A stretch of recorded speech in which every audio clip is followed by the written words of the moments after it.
We come from the ocean.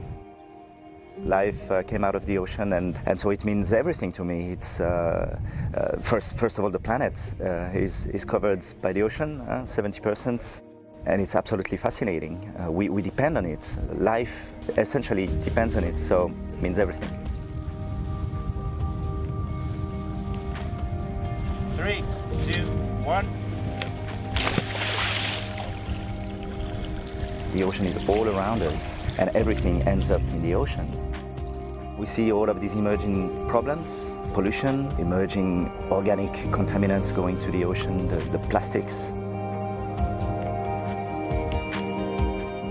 Around the Auckland harbour, you can see like multiple vessels and small boats going around.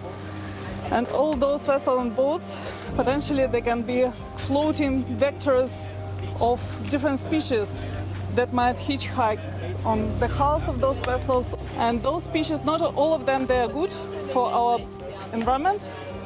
Some might be pests.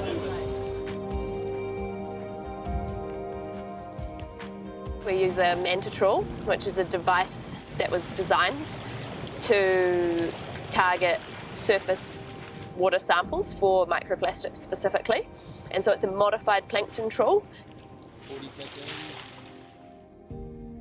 So once we get our manta trawl in and we've done the filtering, and then we wrap our filter up, as you can see in here. So we've got one filter wrapped up here, and then we've just got all our different samples in here, just all labelled up. And then we'll take this all back to the lab and we'll come up with a method. And then after that we'll possibly do a density separation.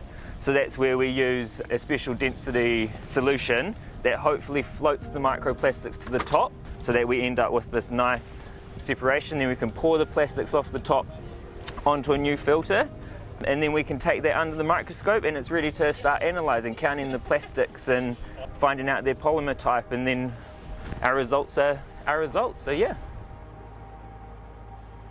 My role is I'm the skipper, but also for Far Out we're really providing the platform of this expedition. So which is what we're aiming to do with Far Out, is to facilitate research. Well, so monitoring is really important in the Hauraki Gulf or anywhere really, because there is a lot of wildlife. It's a very important ecosystem for New Zealand, and a unique one at that. And it's just really important to also get that baseline data so you can really understand trends and changes and react accordingly and adjust your management. It's just the old thing, like the more you know, the more you care, and it goes for everything, including the open ocean. Right now we've got some year 7 and 8 students from Whangarei Intermediate. They're obviously super keen to come out onto the boat, and they're learning about the plastics issues we have in the ocean. So they're looking at macroplastics and then how they break down into tiny little particles, making microplastics. When you get into really rough seas and storms, what happens is often those containers fall off. And so you can get some really bad cases where a lot of them will go at once. And if those open up, then all of that stuff will end up in the ocean. So you need to find this right balance. Doing this cutting-edge science is really important, but on the other hand, you also need to be able to go out there and communicate so that everybody understands and really see the urgency of acting more.